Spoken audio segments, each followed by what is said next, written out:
They found the tomb of a royal doctor who lived over 4,000 years ago, a man who held pharaohs' lives in his hands. This man knew secrets that only deities and kings were allowed to hear.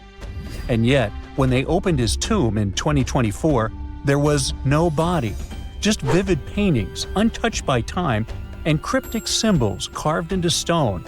Who was he, and why was he buried with spells linked to a scorpion deity? The tomb was buried deep beneath the sands of Saqqara. The doctor's name was Tete-Nebe-Fu. He lived around 4,100 years ago, during one of Egypt's most mysterious turning points, right at the edge of glory and collapse.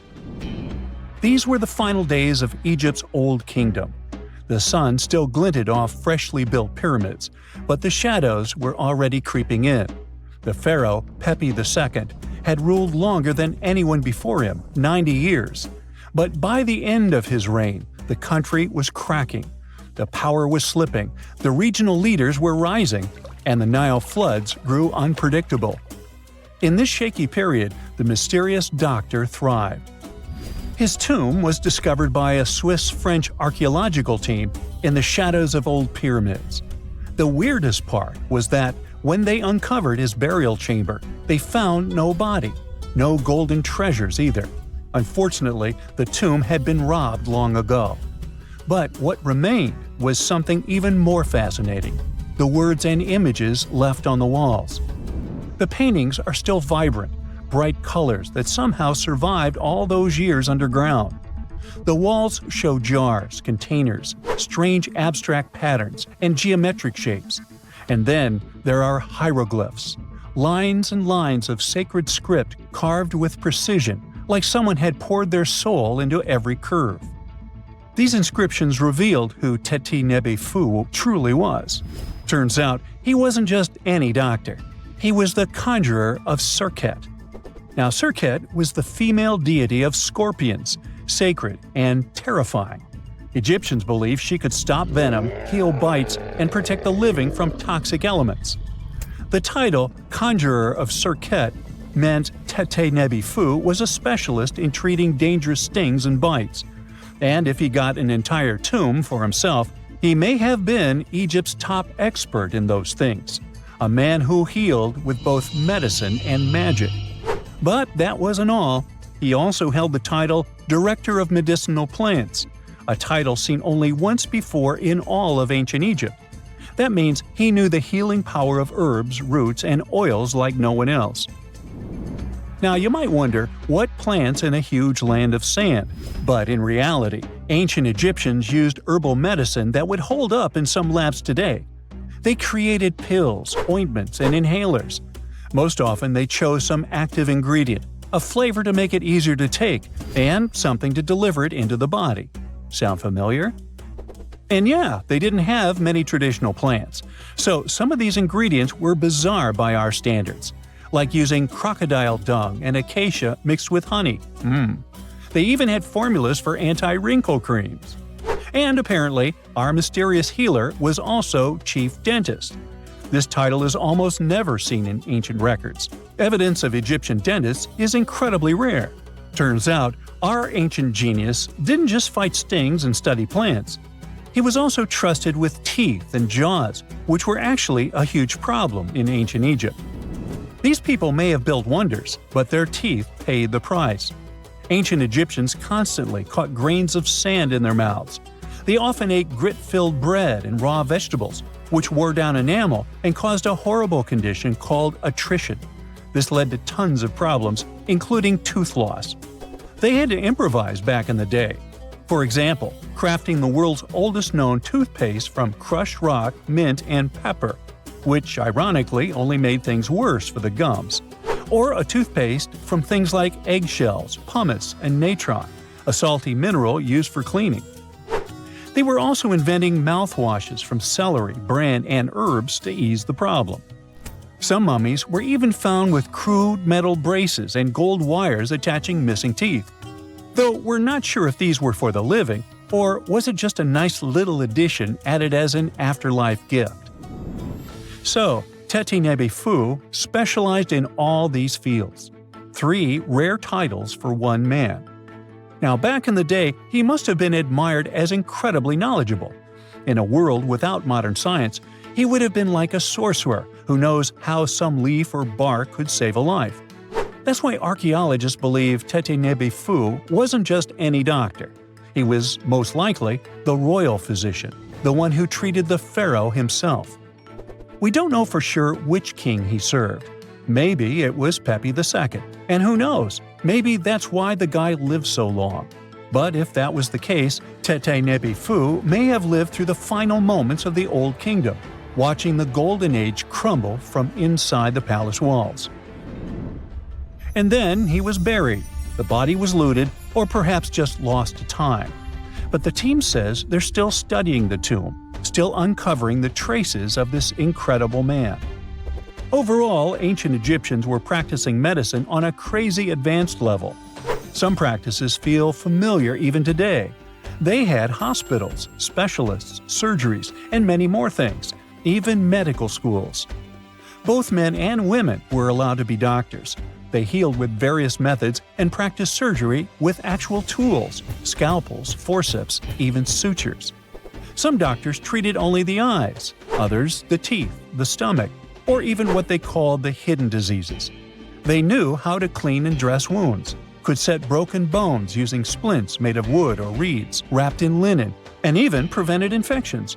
There were even proctologists. They also built the first prosthetics, like a wooden toe with leather straps that help people walk normally again.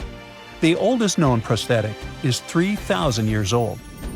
Now, the most shocking part is how they actually even tried to remove tumors. A recent study looked at a 4,000 years old skull. It belonged to a man in his 30s. There were signs of past tumors, and around 3 of them, there were marks, surgical cuts made with a metal tool. That suggests someone attempted to remove or study them, maybe treatment, maybe an autopsy. There was another skull of a woman over 50 years old. It also showed similar signs, but with healed fractures from an earlier injury, which is amazing because her treatment might have actually been successful. Being a healer in this society meant something powerful. It meant being a priest, a scientist, and a magician all at once. To ancient Egyptians, medicine was a necessary art, and they treated it with as much reverence as they did their deities. That's because they believed that sickness could be both physical and spiritual. So a doctor could recite a spell while applying a salve, and a lot of their treatments worked. The reputation of doctors in ancient Egypt was so strong that leaders from other parts of the ancient world, like Persia, actually sought them out. Even Homer, the Greek poet, once said the Egyptians were the most skilled healers of all. Of course, their understanding of the human body wasn't perfect. For example, they thought the heart controlled thought and emotion. They also didn't know what the brain really did. But their approach, observe symptoms, diagnose, and treat, well, that's modern medicine. Sure, they prayed over the wound, but they also healed it, didn't they? Their most famous physician was Imhotep. That guy was a true polymath, an architect, priest, and a healer who became so revered he was later worshipped as a deity of medicine. Yep, a human who was so cool they turned him into a deity. He lived 2,000 years before Hippocrates, the so-called father of medicine. And yet, some people joke we should drop the Hippocratic Oath altogether and swear an Imhotepic oath instead. These people weren't just laying the foundations of pyramids, they were laying the foundations of healthcare. So looky here, scientists discovered ancient artifacts near King Tut's tomb. Turns out, his VIP final resting place looks more like a public graveyard with about a dozen wooden coffins that's been there for around 3,600 years. Okay, I might have exaggerated a tad. The 11 tombs weren't exactly right next to King Tut, but they were close, near the same city of Luxor. New findings in Egyptian tombs can help us piece together what life was like in ancient Egypt. And guess what? Ancient Egyptians seem to have been remarkably like us, modern humans. Say, the women have always loved jewelry, and archaeologists retrieved a beautifully made necklace with 30 amethyst beads and 2 agate beads, plus a hippo head amulet. Bet it was all the rage back then. Researchers also discovered 2 copper mirrors. One had a handle shaped like a lotus, and the other was decorated with Hathor, the ancient Egyptian deity of the sky, women, fertility, and love. These recent excavations near Tutankhamun's burial site led to another jaw-dropping revelation. For the first time in thousands of years, fragments of Queen Hatshepsut's Valley Temple were uncovered. This fearless woman was thought to be the second female pharaoh, who ruled with both courage and wisdom, leaving a legacy as solid as the stones themselves. Her temple, hidden for ages, opens a window into a time filled with power, intrigue, and spiritual devotion.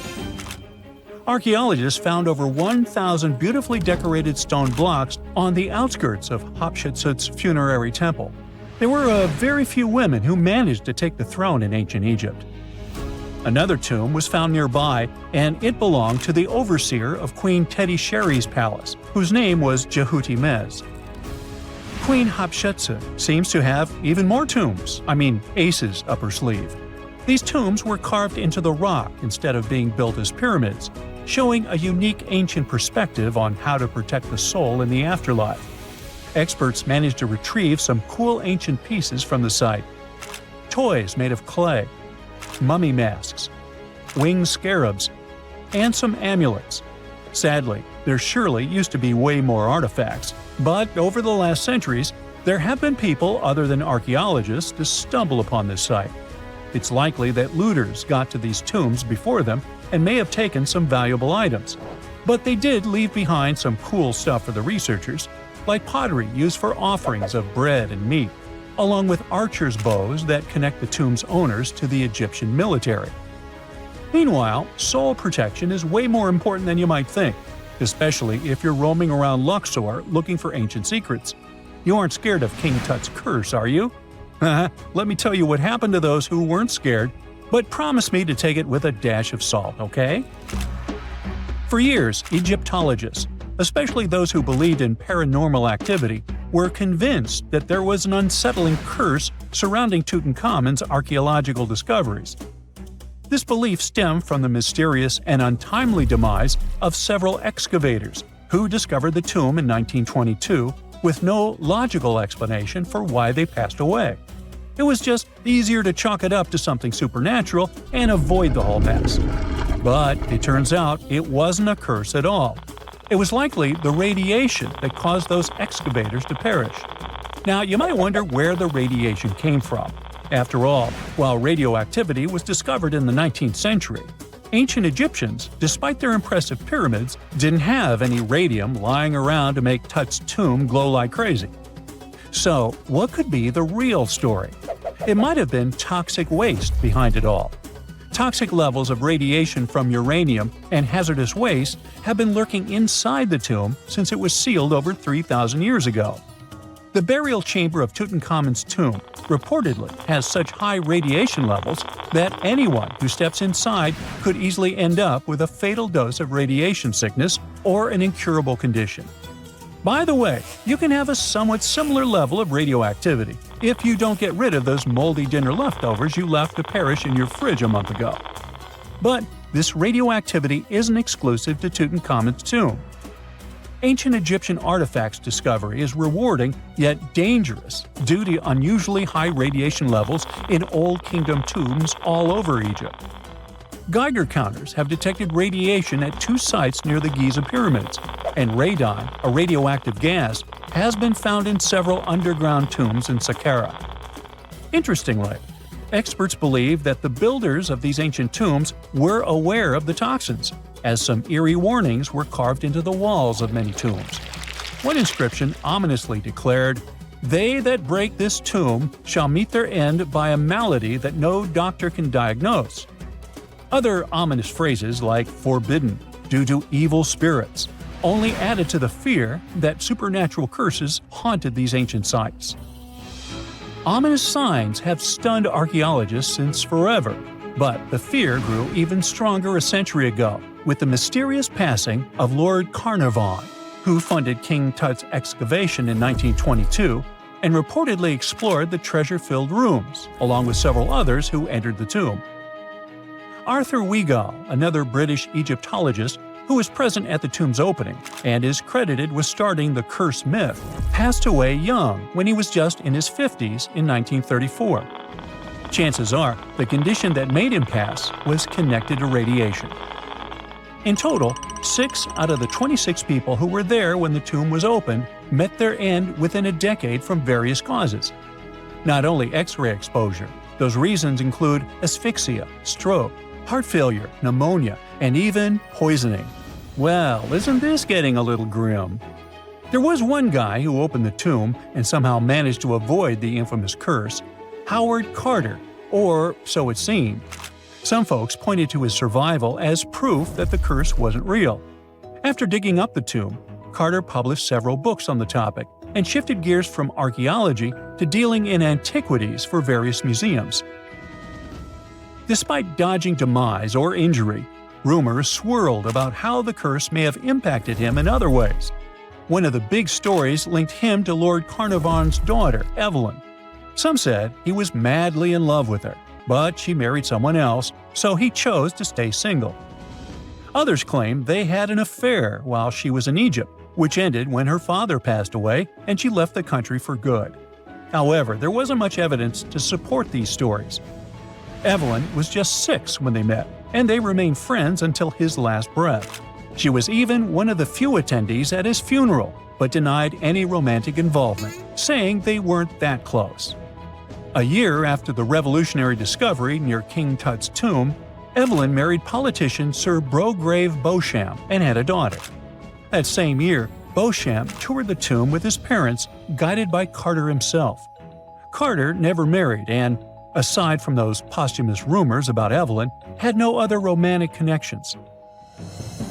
While the curse adds an intriguing twist to his life story, his tendency to keep relationships at arm's length was evident long before the tomb was opened. It seemed Carter just wasn't a people person. In 1939, after battling a serious illness, he ultimately succumbed to fate. He was 64, which was a pretty common life expectancy in the UK back then, so no one really thought it was off and linked it to an ancient curse. When he passed, it turned out he had several artifacts from Tutankhamun's tomb in his London apartment, which were eventually sent back to Egypt, marking what some viewed as the curse's end. Who knows? Maybe if he hadn't had all those ancient souvenirs at his place, he would have lived way longer. But all the other demises might seem off. The curse theory was likely fueled by some strange events during the excavation. Carnarvon got a mosquito bite that became severely infected, and around the time they opened the tomb, Cairo experienced a bizarre power outage and a freak sandstorm. Back in England, the Earl's dog, Susie, managed to escape from Carnarvon's house and began barking frantically at seemingly nothing. At least that's what the staff and family saw. Strangely enough, at the very moment her owner's heart stopped, Susie started howling and fell down without showing any signs of life. Maybe radiation didn't play a crucial role after all, and those were indeed ancient artifacts from King Tut's tomb that made them all perish. Spooky, huh? 2 centuries ago, a 31-year-old Frenchman stormed into his brother's office in Paris. He had only one thing to share. "I've got it!" The man was so excited that he immediately collapsed. He spent the next 5 days in bed recovering his health. Who was this mysterious person, and why was he so thrilled? Jean-François Champollion made one of the greatest scientific breakthroughs in human history. He had cracked the code of Egyptian hieroglyphs. This enabled scientists to finally unravel the secrets of this ancient civilization. They weren't able to read hieroglyphs for nearly 2,000 years. After the Romans took over Egypt, the intricate writing system slowly faded away from people's minds. The last of the hieroglyphic texts date back to the 4th century. For thousands of years, Egyptians used images to show their lives. But the knowledge of how to read these pictures was lost to modern science. The story of hieroglyphs began in 3250 before current era. That's when ancient Egyptians developed writing. Their motivation was to better organize the distribution and storage of goods. One of the earliest examples is a ceramic jar that had an inscription in black ink. There were two major writing systems. The first were the hieroglyphs, which literally means sacred carving. Egyptians carved hieroglyphs in stone on temples, tombs, and similar monuments for 3,000 years. They present a system of pictorial texts. A pictograph is a picture or a drawing that stands for an idea of a word. It's a precursor to the true writing as we have it today. For example, when Egyptians wanted to write ibis, they would draw a small image of the bird. Hieroglyphs can be found on walls. They were a formal way of writing. The other writing system was hieratic. Egyptians mostly used it when writing on papyrus. That's an early, thicker form of the paper we have today. It soon evolved into demotic. This improved version became the most common writing systems in ancient Egypt. Then, in the early 4th century BCE, Alexander the Great took control of Egypt. This was the time when the Greek Ptolemaic dynasty ruled the country. You've probably heard of the last ruler of this dynasty, Cleopatra. During her time, Egyptian Demotic and Greek were used side by side. The two started mixing, and by the year 100, a new language emerged, Coptic. It slowly replaced the ancient writing system. Only Egyptian priests used hieroglyphs for the next couple of centuries, and then their meaning was lost to history. But not forever. Arabs were the first who tried to solve the mystery of the hieroglyphs. Medieval travelers came across these strange symbols and wanted to understand their meaning. They consulted speakers of Coptic and translated text from Greek and Latin into Arabic to break the code of the hieroglyphs. During the Renaissance, Europeans also became fascinated with the legacy of ancient Egypt. Scholars from the Old Continent believed that hieroglyphs were a group of symbols as opposed to a written language. This was all about to change in 1799. A year earlier, Napoleon, the famous French ruler, arrived in Egypt. His subordinates constructed a fort that dated back to the 15th century. Rashid, or Rosetta, was a port town in the northeast of Egypt, near Alexandria. One section of the old fortification wall contained an interesting slab inside. The stone tablet was made of a granite-like rock. It was just 40 inches high and 30 inches wide. It contained 3 distinctive sections of text carved into it. The letters were in 3 scripts and 2 languages: hieroglyphs, Demotic, and Greek. It was a fragment of a larger ancient stela. These are upright stone slabs that are used to dedicate to a person or an event, but the one from Rosetta was damaged. 2/3 of the hieroglyphic text on the top was missing. The bottom Greek text lacked a cornerstone. The only fully preserved section was the writing in Demotic in the middle of the slab. It eventually ended up in the British Museum. The scientific community was intrigued, and the race was on to decipher it. Prints and casts of the slab went out all over Europe. Scholars already knew ancient Greek, so in theory, this shouldn't have been so hard. The first people who saw the Rosetta Stone thought the process would take 2 weeks. In the end, it took 2 decades. The main issue was the fact that hieroglyphs and spoken ancient Egyptian didn't have a connection anymore. Scientists didn't know what sounds the letters on the slab corresponded to. Imagine if English disappeared 1,000 years in the future. Then someone finds a tablet with the word dog. At first, they wouldn't know how to read the word or the individual letters. Even if they figured out how to pronounce the word, they wouldn't know its meaning. This is what linguists were dealing with in the case of the Rosetta Stone.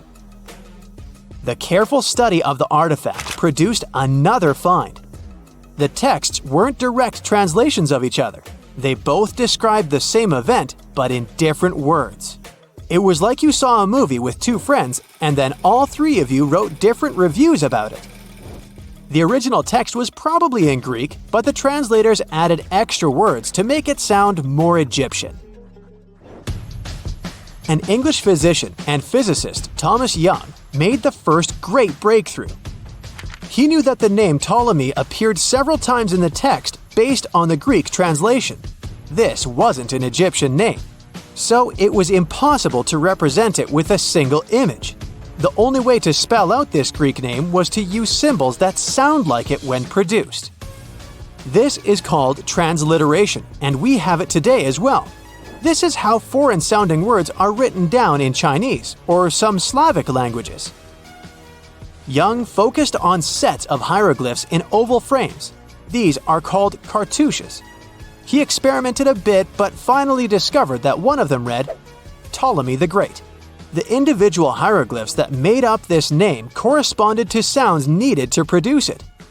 This is where our mysterious man from the beginning of the video enters the picture. Champollion picked up where Young left off.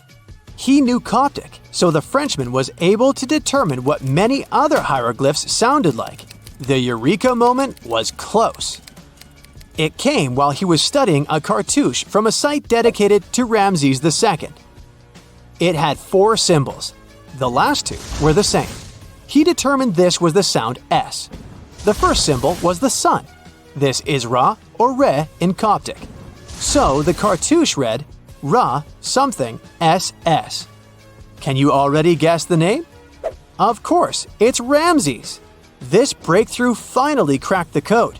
Ancient Egyptian wasn't a mishmash of cool-looking images. It was a phonetic language that Jean-François Champollion discovered in September of 1822. The stone slab is today known as the Decree of Memphis. The Egyptian Council issued it in this city in the year 196 before current era. In it, they expressed their loyalty to the pharaoh. They erected identical stelae in temples all across Egypt. The Rosetta Stone was just one copy of them, but its content is less important than the fact that Champollion's translation gave these ancient peoples their voice again. During the 1800s, European scholars didn't think that the Egyptian civilization was much older than classical Greek or Roman. Now that scientists could read hieroglyphs, a whole new chapter of human history opened. One of the most famous finds in the history of archaeology happened in 1922. That's when the British archaeologist Howard Carter discovered the tomb of Pharaoh Tutankhamun in Egypt's Valley of the Kings. The whole world admired King Tut's golden mask. But without Champollion's pioneering work, it would be impossible to know who its owner was. The young pharaoh's cartouche is phonetic. For instance, you pronounce the pictograph of a chick as the vowel U. The symbol for the key of life is an ankh, and there is a shepherd's crook in the end. It symbolizes the word ruler.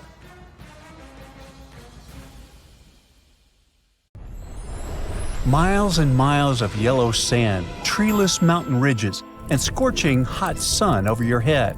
And suddenly, something you'd never expect to come across in a barren desert. A small group of overexcited people.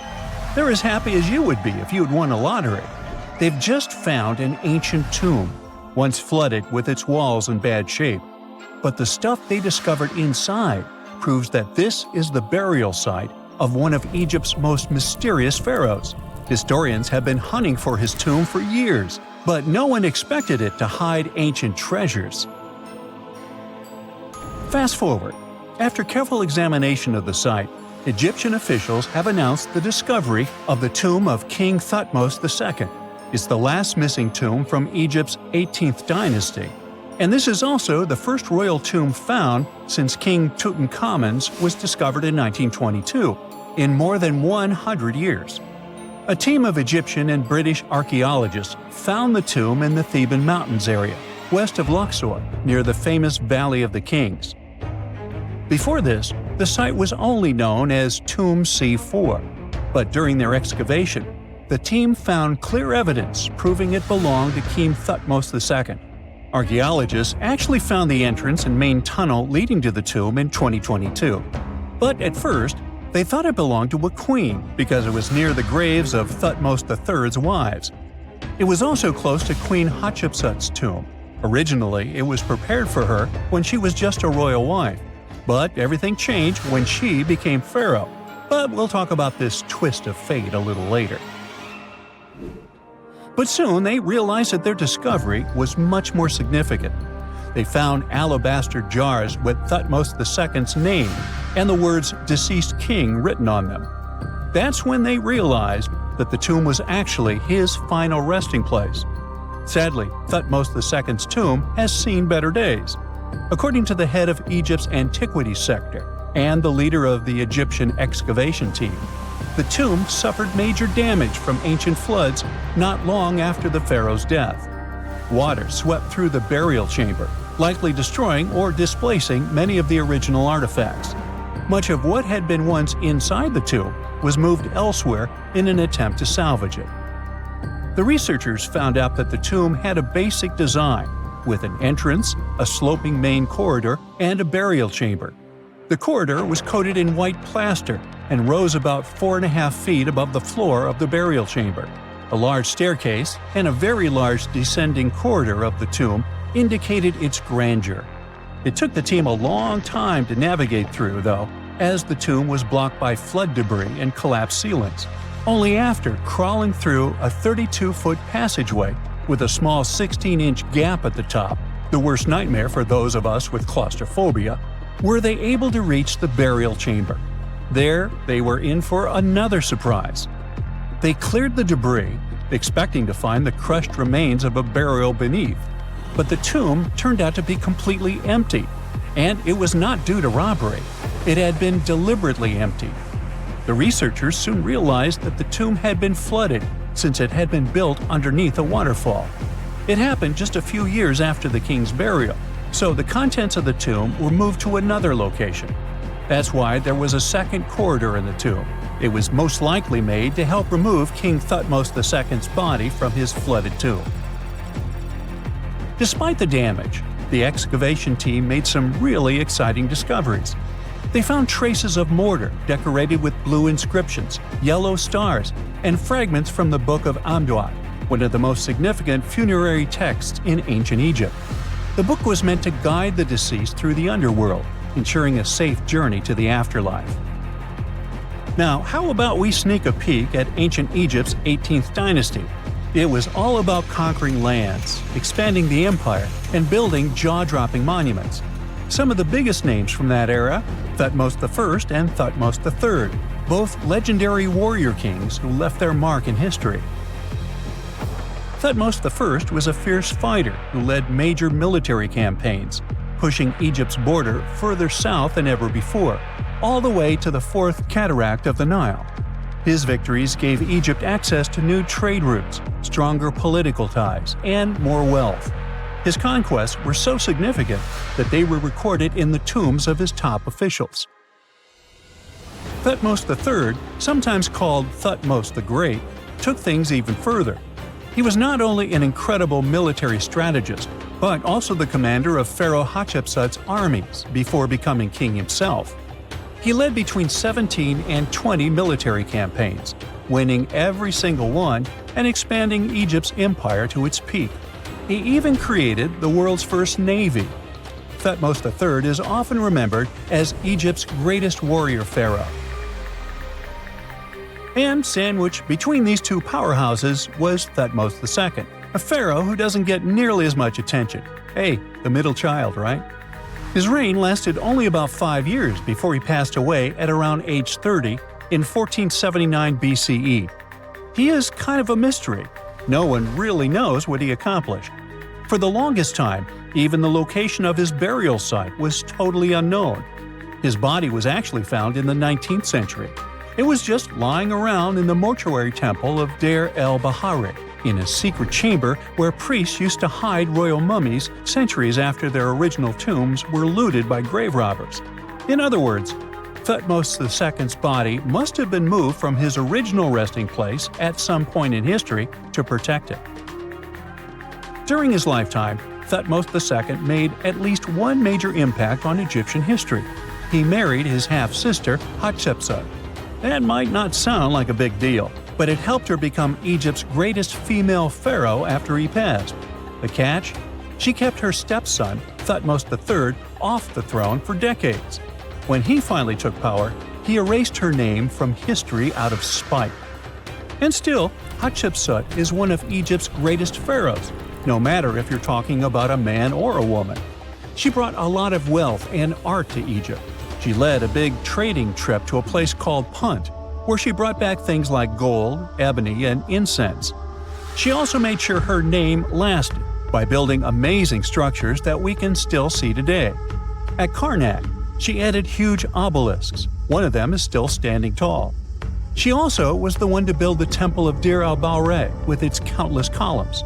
She was buried there.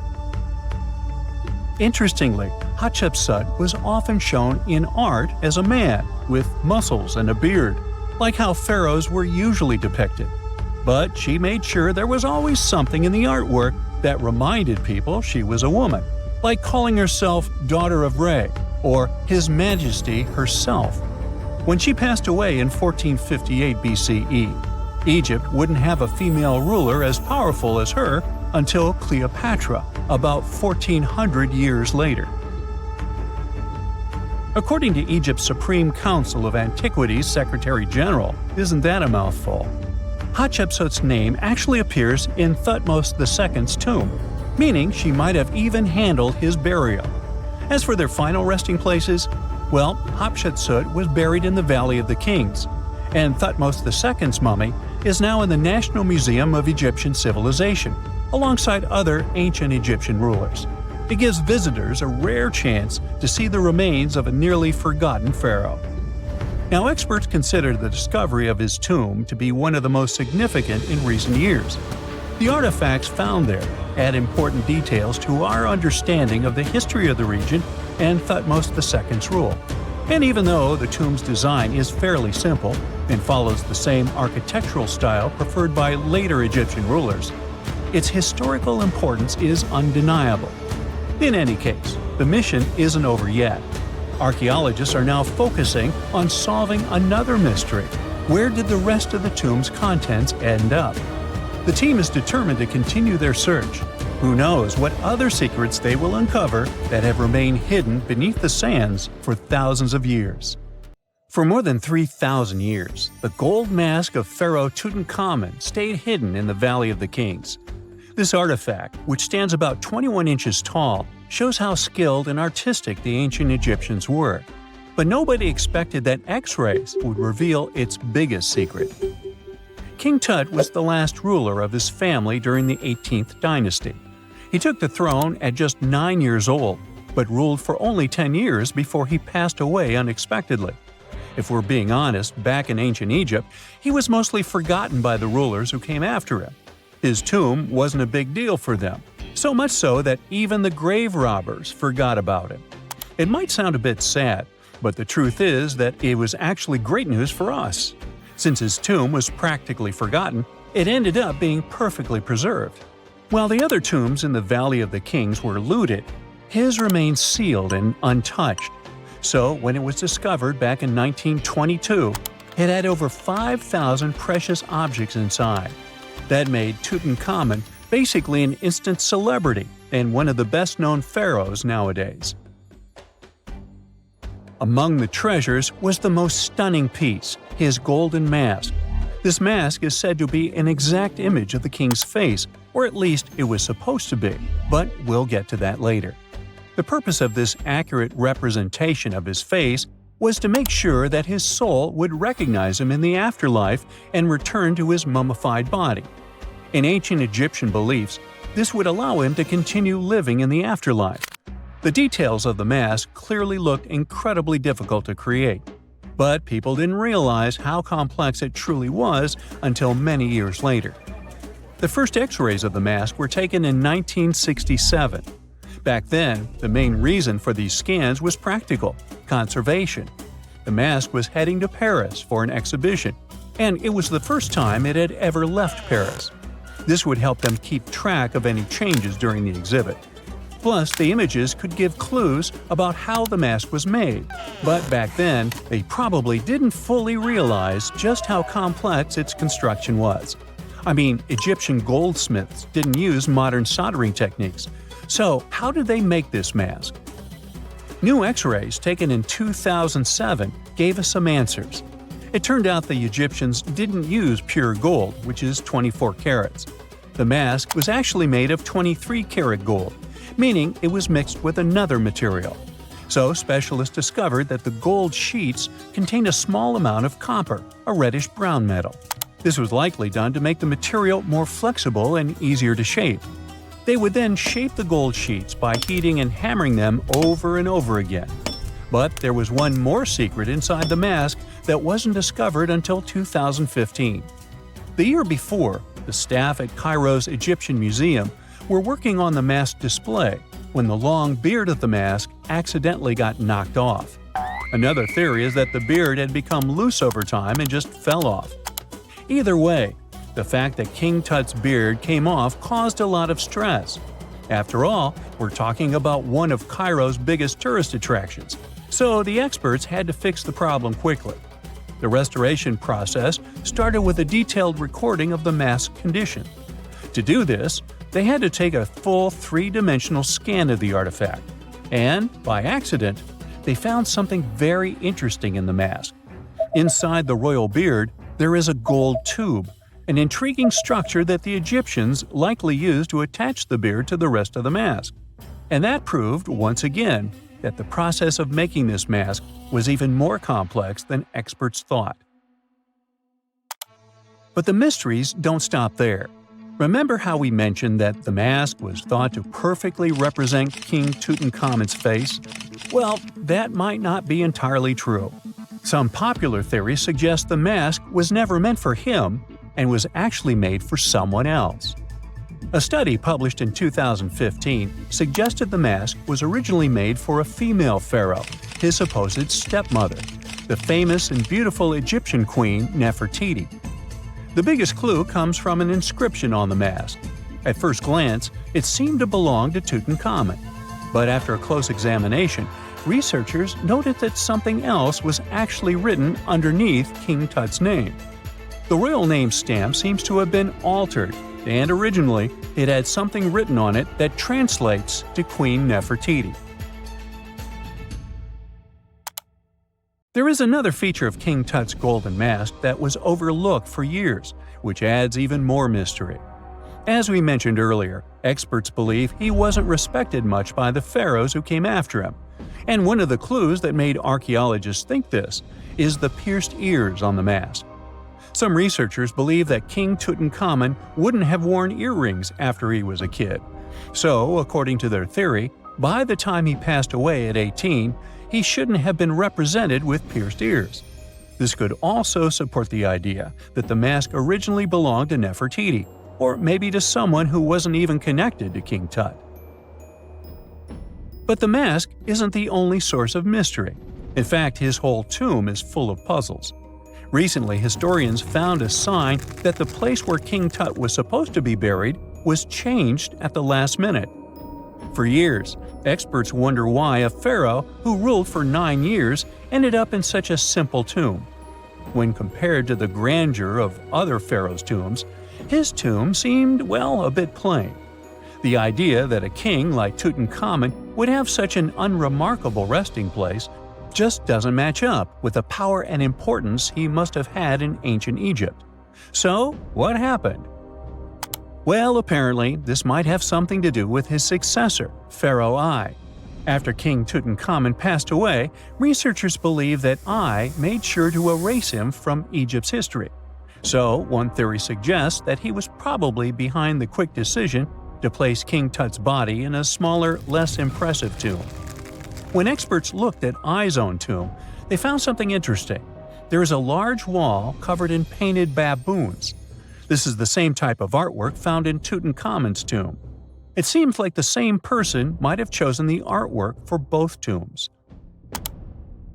Now, the design and decoration of the two tombs are almost identical, suggesting there was a shared hand behind both. But there is one key difference. I's tomb is fit for a king. It's much bigger and more impressive, even though the style and artwork are similar to what you see in Tutankhamun's tomb. So the theory suggests that I decided what went into both tombs. Since Tut passed away unexpectedly at a young age, his grand tomb wasn't finished in time. Normally, pharaohs start building their tombs while they're still alive to make sure everything is perfect. But Tut passed away when he was just 18, so there wasn't enough time. I may have taken advantage of the situation, ordering a smaller tomb for Tut and keeping a larger one for himself. Experts believe this theory explains why Tutankhamun's tomb is so simple and how I managed to wipe his memory from history so easily. But in the end, the story of King Tut's mask and tomb is full of mystery and intrigue. Each new discovery sheds more light on what really happened all those years ago.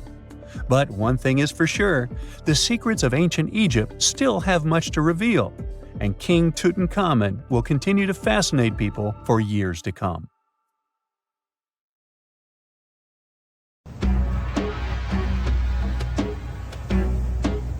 This is not a dune set.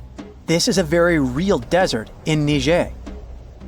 Jado was probably built by the nomadic Sao people and is filled with ksars, which are fortified houses made of salt and clay, with giant walls and secret passages. Located deep in the desert, it was once a vital stop for trans-Saharan caravans, but is now a hotspot for smugglers and bandits. The site has been off-limits since 2002 due to its dangers. The origin of the ksars remain a mystery. No archaeological studies have been conducted, leaving many questions unanswered. Even today, shifting sands reveal and conceal parts of these ancient ruins, fueling local speculation about what might still be hidden beneath the desert. Speaking of connective tunnels, scientists were blown away by the discovery of lava tubes in Saudi Arabia. These underground passages form when molten lava cools down. Researchers believe that ancient nomadic groups may have utilized these tunnels to survive the super harsh desert climates. While excavating the tunnels, archaeologists uncovered artifacts, rock art, and skeletal remains. The art and animal bones show that the people who used the tunnels were probably sheep and goat herders. They're still piecing together whether these groups lived in the tunnels for extended periods or just used them as temporary shelters. The Great Pyramid of Giza has been standing for thousands of years, but it's still hiding secrets. Using special scanning technology, scientists found two hidden structures under an ancient burial ground. The first is a shallow L-shaped structure, and below it is a much larger space that could be a final resting place or a chamber. The smaller structure was filled with sand on purpose, while the deeper one might be an empty chamber. Experts believe the two are connected, possibly as an entrance leading to a secret chamber. This is big news because it might give us some more insight into who built the pyramids and why. The world is full of ancient writing, but some messages refuse to give up their secrets, like the mystery of the Bash Plemi tablet. This unusual stone, pulled from a lake in Georgia, is covered in symbols no one can read. Even with modern technology, experts are completely stumped. The tablet is about the size of a book, with 60 symbols carefully carved into its surface, but 39 of them don't match any known language. Some resemble scripts from ancient civilizations in the Middle East, India, and Egypt, but none are an exact match. To make things even trickier, part of the tablet is broken off, meaning a piece of the puzzle is missing forever. To rule out a hoax, scientists studied the tablet closely. They confirmed it's made of vesicular basalt, an extremely tough local rock. Whoever carved these symbols must have been really skilled. Based on similar archaeological finds, experts believe the tablet could date back thousands of years, possibly to the late Bronze or early Iron Age. Some symbols repeat, which could mean they're numbers. Maybe it's an inventory list, a record of battles, or even an offering to the deities. Until someone cracks the code, the Bashplemi tablet remains an unsolved mystery from the depths of history. Experts are still stumped with what this Minoan disc might mean. The Phaistos disc is one of the most mysterious finds from the Minoan civilization. This 6-inch clay object, discovered in 1908, has strange spiral markings that no one has fully decoded yet. The disc has 241 symbols on both sides, showing everything from people and animals to tools and plants. Experts have come up with many theories about what the symbols mean. Some think it's an early form of Greek. Others suggest it's a prayer or a hymn. And some even believe it could be a letter from a king in Anatolia to a Greek ruler. Let's see who will be the first to figure this out. It's always a fun day at an archaeologist's office when they find something as big as a 2,000-year-old marble head. A French archaeologist mission went digging inside an old medieval house near Alexandria in Egypt and found a statue's head depicting an old, possibly ill man. This statue dates from the last Egyptian dynasty before it became part of the Roman Empire, and the site where it was found is associated with the likes of Cleopatra and Mark Antony. For archaeologists, even the smallest finds at this site means a lot. You've heard of Lucy, right? The Australopithecus that was an early ancestor for us humans. Well, scientists found some of her species' footprints somewhere in Tanzania. The so-called Laetoli footprints are over 3 million years old. The trail stretched 88 feet and has about 70 footprints, left behind when a bunch of early humans walked across some wet volcanic ash. What's cool is that these early humans were already walking on 2 feet, like us, not all hunched over like apes. The close spacing of the prints shows they probably had short legs and a shorter stride than we do today. In an ancient Egyptian temple, archaeologists uncovered a shrine unlike any other. A place dedicated to falcons and 2 mysterious deities. One deity had a falcon's head, while the other wore a crown with a sun disk and cow horns. But the most baffling discovery was an inscription that read, "It is improper to boil a head in here." At the heart of the shrine, there are 15 headless falcons carefully arranged on a pedestal, likely as offerings to the falcon-headed deity.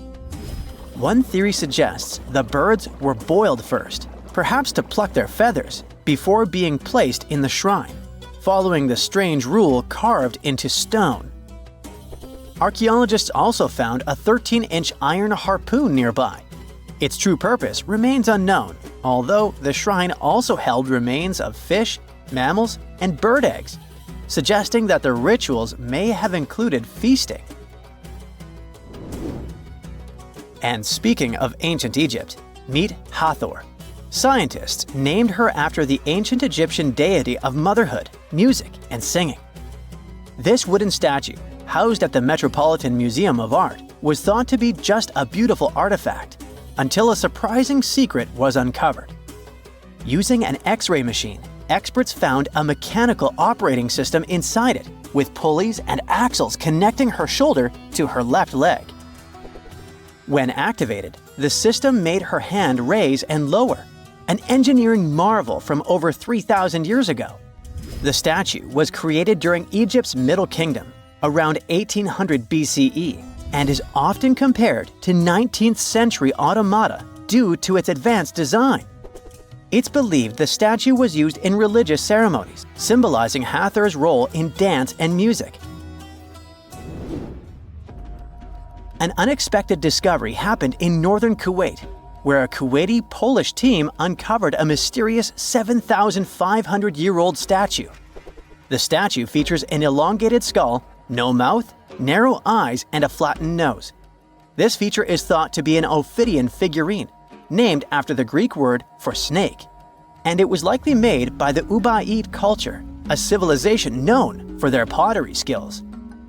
While no one knows exactly what role this weird statue played, it might have been linked to rituals or symbolic practices. Some scientists think these figurines, found in homes or final resting places, were tied to important cultural beliefs. We couldn't mention unresolved mysteries of this world without speaking about these elongated skulls. In the deserts of Peru, researchers uncovered 5 ancient skeletons, 2 with unnaturally elongated skulls. While head shaping was common in many cultures, these skulls defy explanation. Local legends tell tales of the so-called gentiles, a mysterious race banished underground by the powerful deities. Some say this is what the skulls represent. Others think this is some type of genetic anomaly, which was confirmed after finding an infant skull, too large to be artificially shaped. We all know some iconic symbols. The Statue of Liberty screams USA, the Eiffel Tower represents Paris, and this mask? Undoubtedly, it's Tutankhamun's, right? Sometimes it feels like historians have squeezed every last drop out of the King Tut story. But guess what? The most obvious details often slip right under our noses. Like the fact that this famous mask didn't actually belong to him, nor was it ever meant for him. Stick with me for the details. Can we get a close-up of that mask? Thanks. See those holes? Yep, they're for earrings. And no, it's not that they had anything against jewelry. But back in ancient Egypt, earrings were typically worn by high-status women or kids. Now, if you know your history, you might say, but Tut was a boy king, wasn't he? You're spot on. He began his reign at just 9 years old. Sadly, that didn't last long as he passed away at a very young age. So when he was 9, he might have worn earrings, but he probably took them off when he hit that no earrings age. Sounds reasonable, right? Actually, not quite. That would have been pretty strange since nobody expected him to pass away young. Certainly not at 9. So no one was preparing a kid's mask for a burial. It's this untimely demise that suggests that the mask used was simply the best option available when Tut passed away. There are more clues pointing to the idea that the mask was found in a hurry. Let's think about this.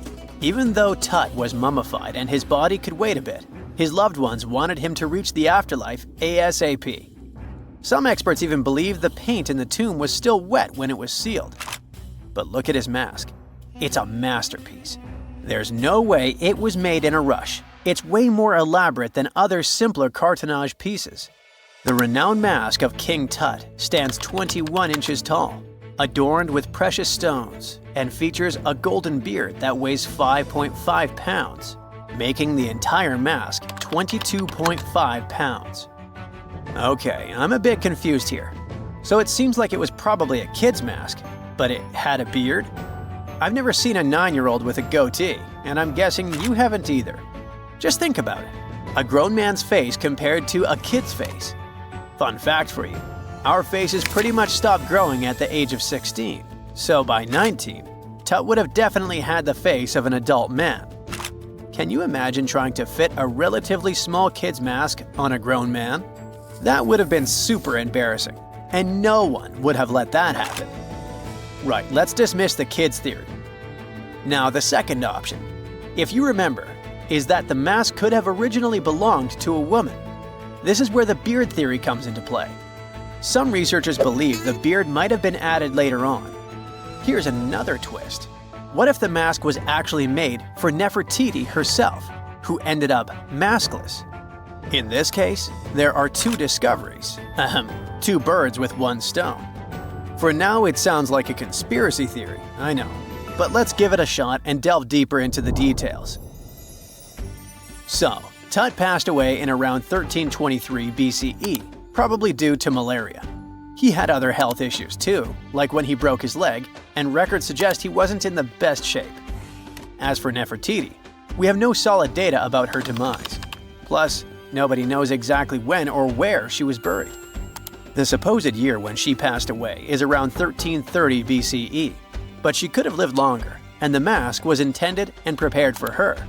Or maybe they just took her mask right from the burial chamber. After all, they were family. Well, sort of. She was said to be his stepmom, having been married to Akhenaten, who was likely Tut's father. but this is not 100% accurate. Some scientists doubt it. These ancient Egyptian families. It's hard to keep track of who's who. I know, you're not yet convinced that Tut wore a lady's mask. Let me share one more theory with you. Meet Howard Carter, the enthusiastic archaeologist who discovered Tutankhamun's tomb. It was located in the Valley of Kings outside Luxor and, to everyone's surprise, was nearly intact.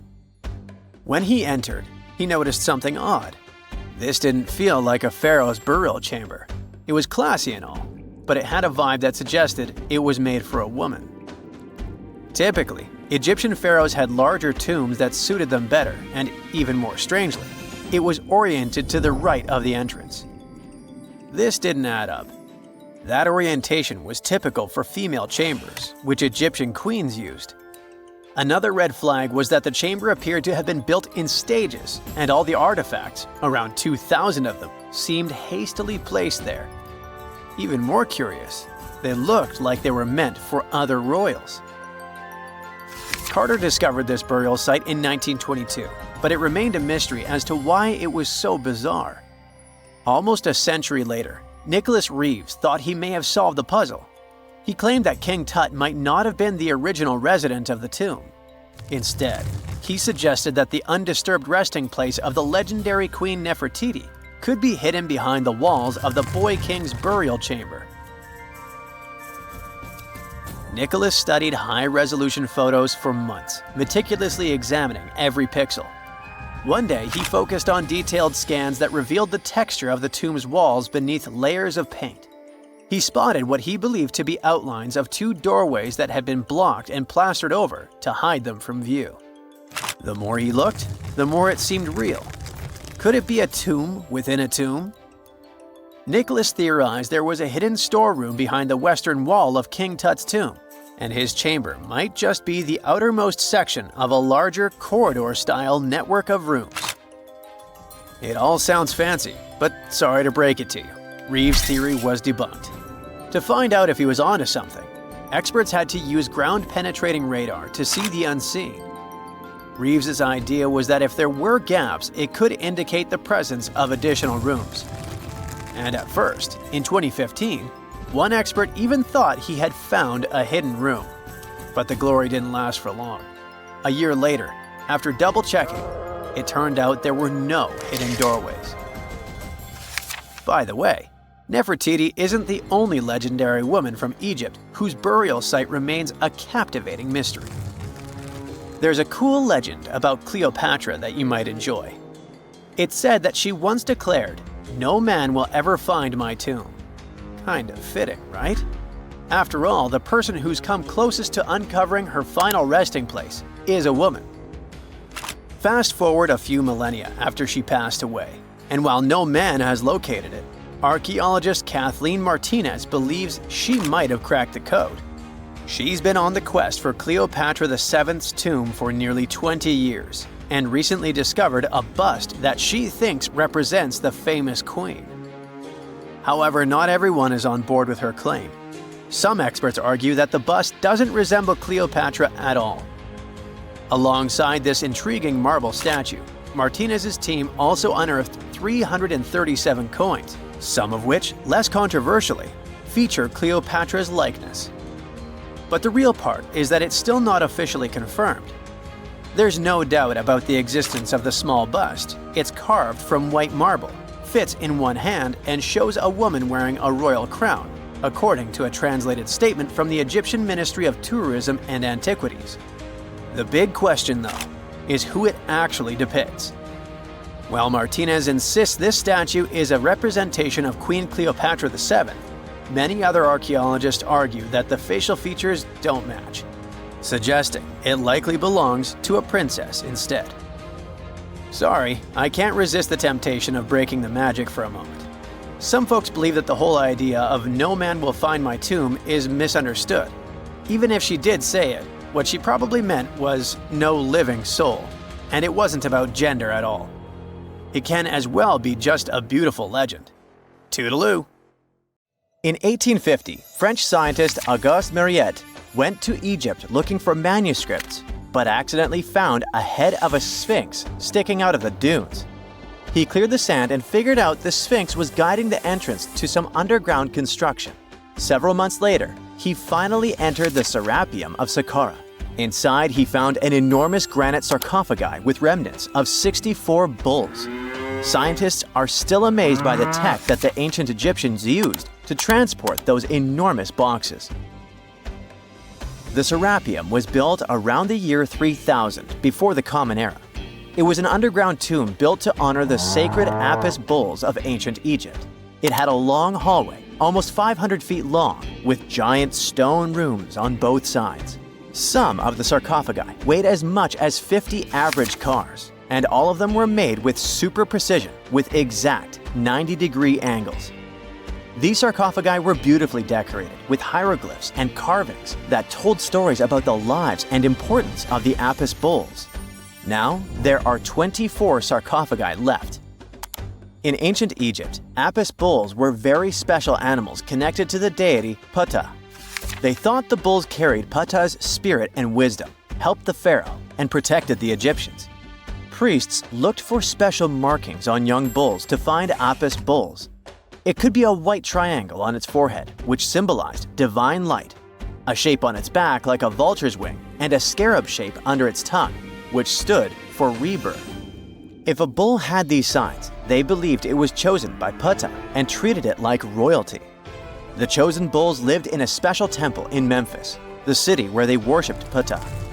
They received the best care and offerings from visitors who wanted their blessings. When an Apis bull passed away, it was treated with great honor and mummified. When Mariette entered the Serapeum, he noticed traces of rollers on the gallery's floor and found 2 wooden horizontal winches. Each had 8 levers. Later, other explorers saw double rails. The burial chambers were lower than the hallway floor. To get the boxes into place, workers filled the chambers with sand so the sarcophagi could be rolled in straight. Then they slowly removed the sand to gently lower the boxes into perfectly cut spaces in the bedrock. A carved stone sign found in the Serapeum said it took 28 days to move just one sarcophagus and its lid into its spot during the time of Ptolemy II. The extreme precision of the sarcophagi with 90-degree angles also has an explanation. Ancient Egyptians wrote texts, or rather, papyrus, on geometry a long time ago. It shows that they knew the approximate number pi and could calculate the volume of a pyramid with its top cut off. If they could figure out complicated math like that back then, it makes sense that they could also carve perfectly flat surfaces 500 years later. All this sounds pretty legit, but some people think certain things don't add up here. The size of boxes is way larger than the size of bulls, yet they buried pharaohs in tiny coffins that barely fit their bodies. The sarcophagi are made out of granite with crazy precision, and they could have just used limestone, which would have made things way easier. The transportation of the boxes seems pretty simple, but only in theory. If one person could pull about 440 pounds, then at least 250 people would be needed to pull just one box. The tunnels in the Serapeum are really narrow, only about 2 feet wider than the boxes themselves. There's no way hundreds of people could have squeezed into those tight spaces to pull the boxes. And even if they did, how would they turn the box in the cramped corridor, lower it into its niche, and place it perfectly in the middle? Somehow, they did this 24 times, and every box is centered perfectly. Plus, the chambers were dusty, and there were no signs of soot from lamps. This means they must have worked in almost complete darkness. The real use of the boxes could also be different. A long time ago, even before the Egyptian pharaohs ruled, the local people already knew how to use fermentation. It happens when tiny organisms called yeast eat certain ingredients like starch and turn them into gas and ethanol. So someone in ancient Egypt probably put food like barley, bread, and even meat inside a giant stone box, then closed it tight with a heavy lid. These stone boxes, carved from granite, were so precisely made that they were almost completely sealed, so nothing could escape from it. As the yeast inside the box started working, it created more and more CO2 gas, It built up pressure inside the box. The granite boxes were incredibly strong. They could handle more pressure than a car tire can hold. When granite was squeezed under such pressure, its crystals produced a tiny electric charge. This effect was possible because granite contains quartz, a material that reacts to pressure this way. The process also needed meat or animal parts, possibly to help the yeast grow better. Meat contains something called oleic acid, which yeast needs to keep growing and to survive the bad effects of the ethanol it produces. As the pressure inside the box kept growing, the combination of gases and electricity made these boxes not just ancient fridges, but powerful energy systems. Over time, the pressure inside got so strong that it could push the lid open and the gas would escape with a pop. But when people rediscovered the Serapeum in 1850, they found old drawings that showed piles of stones stacked on top of some of the box lids. So, someone long ago probably tried to make the lids even heavier by adding extra weight to make it harder for the gas pressure to push them open. This extra weight also meant the quartz crystals in the granite could keep creating more electricity under all that pressure. If someone opened one of these stone boxes thousands of years later, they would only find bones from bulls that were placed in the box. And that's exactly what Mariette discovered in the 1850s. They opened the Serapeum for visitors soon after the first excavations in the second half of the 19th century. Prince of Wales even had a luncheon with his guests in one of the sarcophagi. Sands and earthquakes made the site inaccessible for a while, but now you can visit it again and try to solve the mystery yourself. With new tech, we could have answers to many other historical mysteries soon. A team of scientists at Chicago's Field Museum of Natural History recently used a special CT scanner to learn more about ancient Egyptian mummies without unwrapping them. They gently rolled 26 mummies on custom carts out to the parking lot, where the scanner was waiting. It took thousands of detailed X-ray pictures of each mummy and their coffins. When all the pictures were put together, they created 3D images that showed what was inside, the skeletons, and some artifacts. The scientists hope these images will help them understand ancient Egyptian burial practices from over 3,000 years ago. Even though the scanning process only took 4 days, it might take 3 years to study all the data. But scientists were able to learn some personal details about the mummies. One of the most popular mummified individuals at the museum, Lady Cheneta, was a woman who lived in ancient Egypt about 3,000 years ago. It looks like she passed away in her late 30s or early 40s. To make sure her body looked complete for the afterlife, embalmers put stuffing in her neck to keep it from collapsing. They also placed artificial eyes in her sockets, so she would have eyes in the next world. She was wrapped in fancy linen and placed in a beautifully decorated coffin. The scans revealed that it had been carefully crafted with a slit at the back, which embalmers used to fit the body. There were also some artistic details on the surface, like markings for her knees. It looks like her burial was on the scale of a high-end luxury car.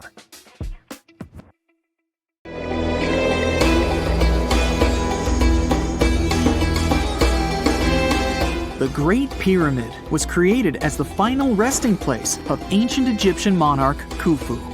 According to legend, French leader Napoleon entered the Great Pyramid and came back out looking shaken and super pale. He never revealed what he saw inside, but whatever it was is said to have affected him for the rest of his life. When Napoleon entered the pyramid, he would have walked through a super tight and ascending passageway. He'd then go through another passageway known as the Great Chamber.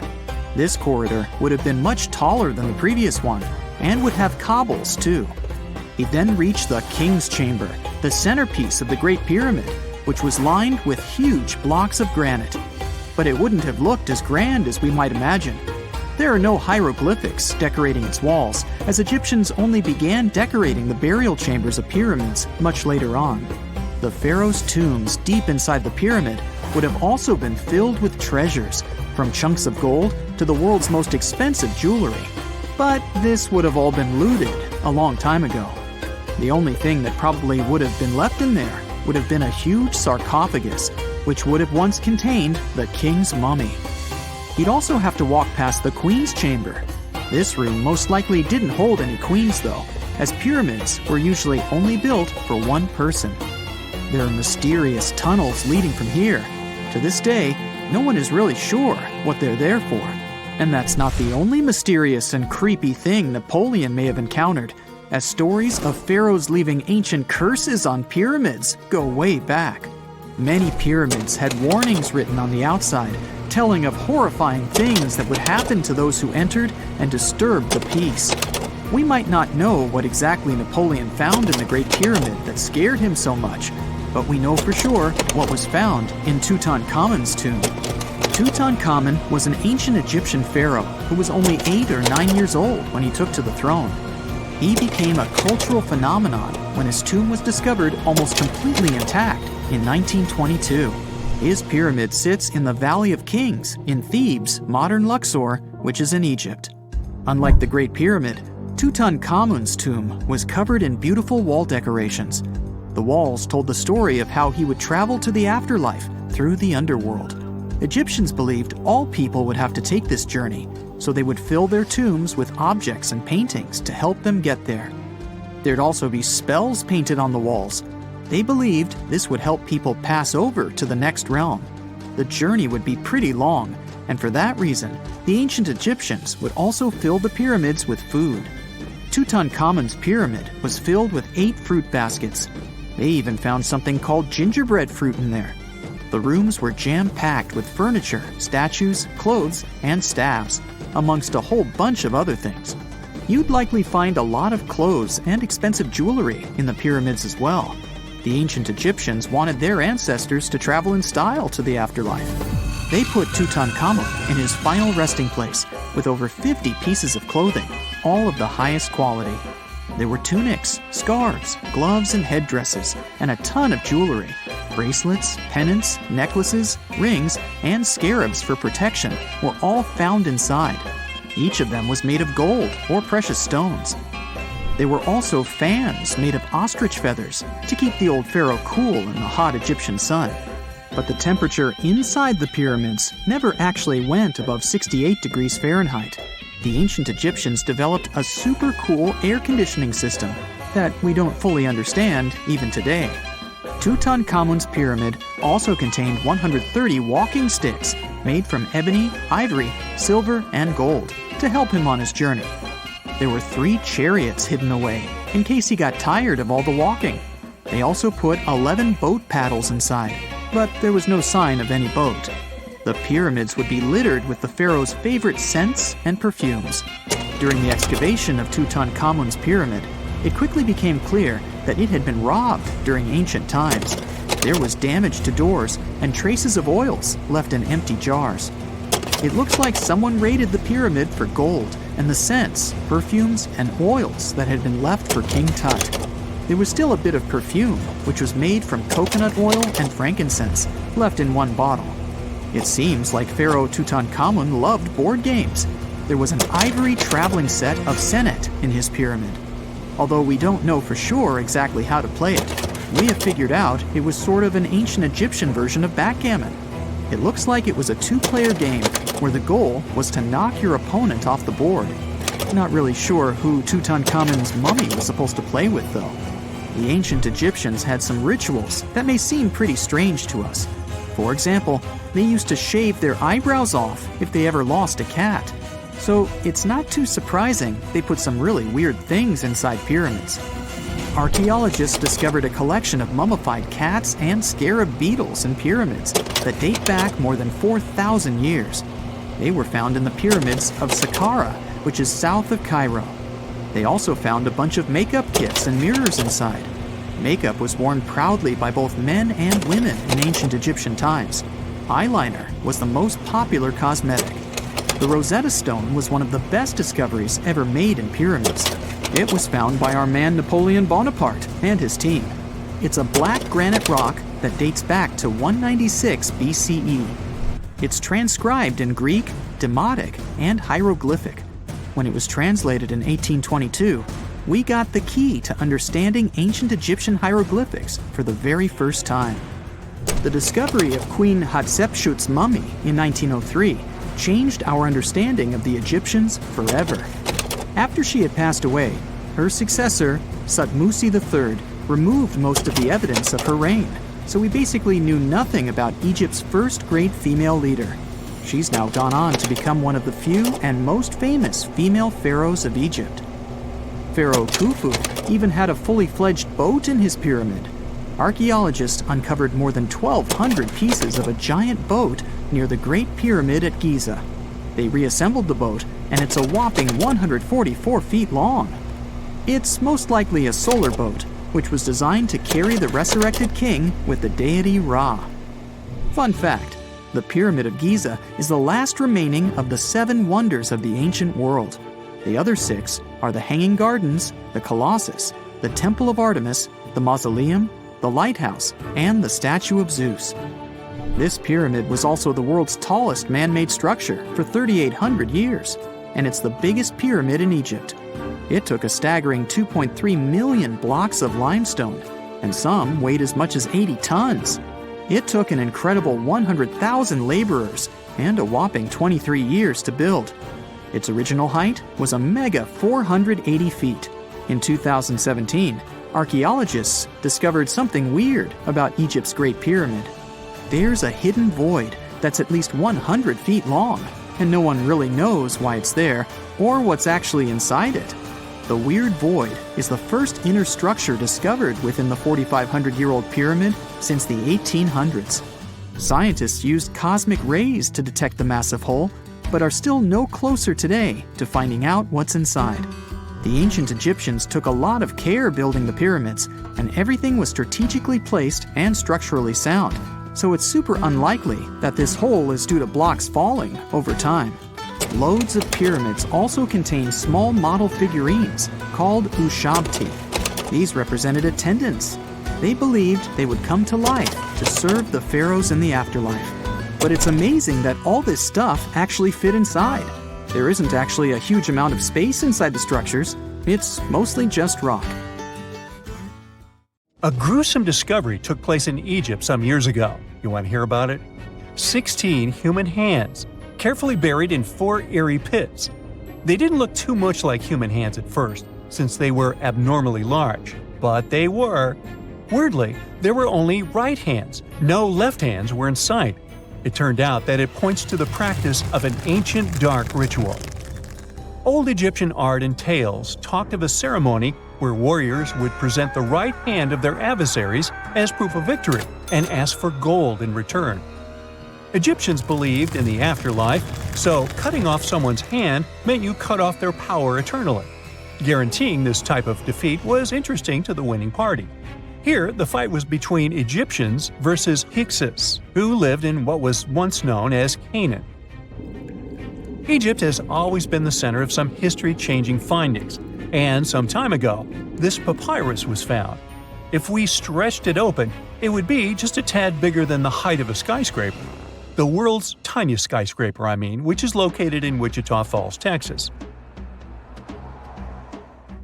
When humans didn't write on their notes app, they wrote on this thing, made from the medulla of a papyrus plant. Around 2,000 years ago, ancient Egyptians wrote something reminiscent of a book where they describe most of their funerary traditions and their visions of the afterlife. It's considered one of the most important texts from ancient Egypt and is still sold in bookstores to this day. This ancient manuscript was unearthed from a chamber located just south of the Pyramid of Djoser, located in Saqqara. Oh yes, Djoser is the oldest pyramid in Egypt and not the Giza pyramids like most people think. So recently, the site of Saqqara buzzed with excited archaeologists who probably found one of Egypt's oldest complete mummies. They believe that this beautiful and well-preserved mummy was that of a wealthy man. He was discovered in a deep shaft, covered in layers of gold leaves.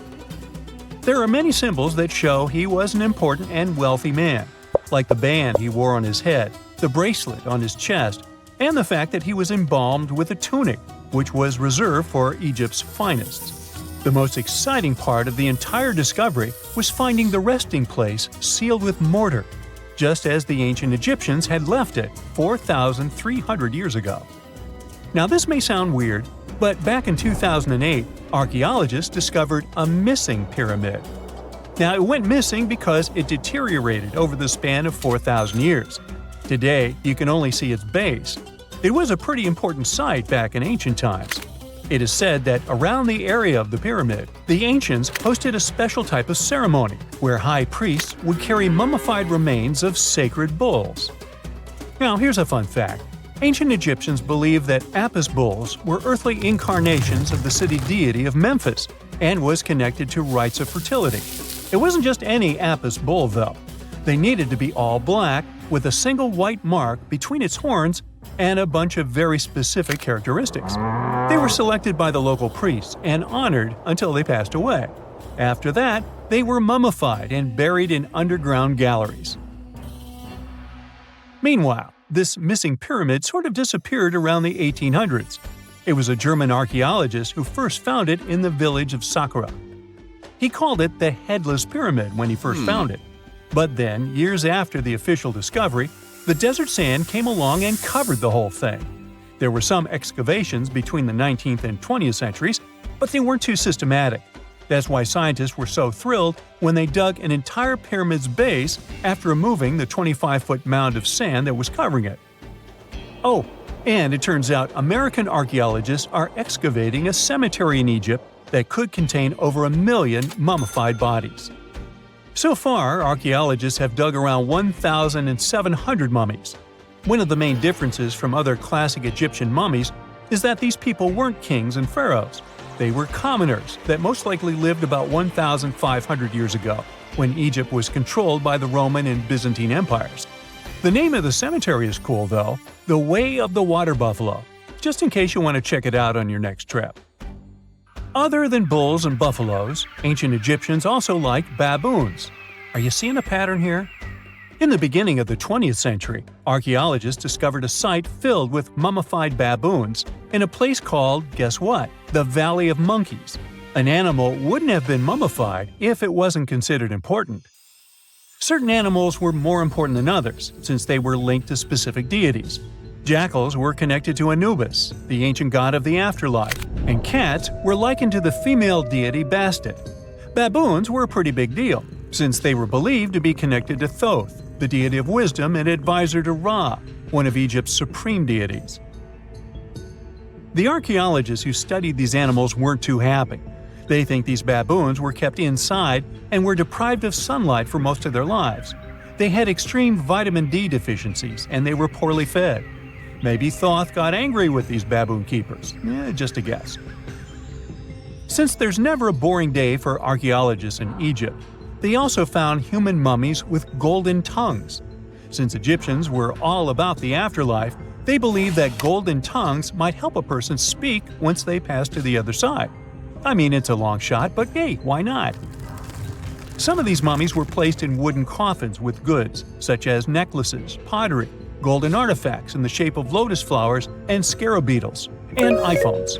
Just kidding. A new temple was also unearthed recently in Egypt. Scientists believe it was dedicated to honor Zeus Cassios. That deity would be a cross between Zeus, the almighty Greek deity of the sky, and Mount Cassios. While digging around the Sinai Peninsula in Egypt, archaeologists spotted 2 pink granite columns poking out of the ground, and bingo. They believe these columns represented the temple's front gate and collapsed during an earthquake many years ago. And speaking of deities, there weren't only super serious deities. Recently, scientists unearthed a golden ring in a city south of Cairo. No, Frodo, it's not magical. It was a normal gold ring, but it had the depiction of the deity of fun, officially named Bes. This deity is often described in sacred texts as a happy chubby dwarf. Today, many tattoos we get are sorta deprived of any sense and are made of aesthetic purposes only. In ancient Egypt, though, women would get tattoos as a token of protection for childbirth. That's what scientists think, at least. Around the Nile region, scientists found some mummies that had well-preserved tattoos, which is a rarity since the skin deteriorates so easily. 2 of these women tattooed their lower backs, and the drawings were simple. They were mostly pictures, including that same chubby dwarf we just talked about, Bes. He also had a side hustle as the protector of women during childbirth. Now, would you believe me if I told you ancient Egyptians invented robots? No? Well, that's because that's not entirely true. Sure, they were astronomers, mathematicians, and engineers, and somehow they also squeezed an eccentric invention into that package – an automated deity some scientists called Hathor. This wooden statue had been in the Metropolitan Museum of Art for years before someone noticed its secret. With the help of an X-ray machine, specialists discovered a mechanical operating system inside it. The pulley-like axis goes from the statue's shoulder to her left leg. When the system rotates, the statue raises and lowers her hand. Hey, pick me! I got my hand up here.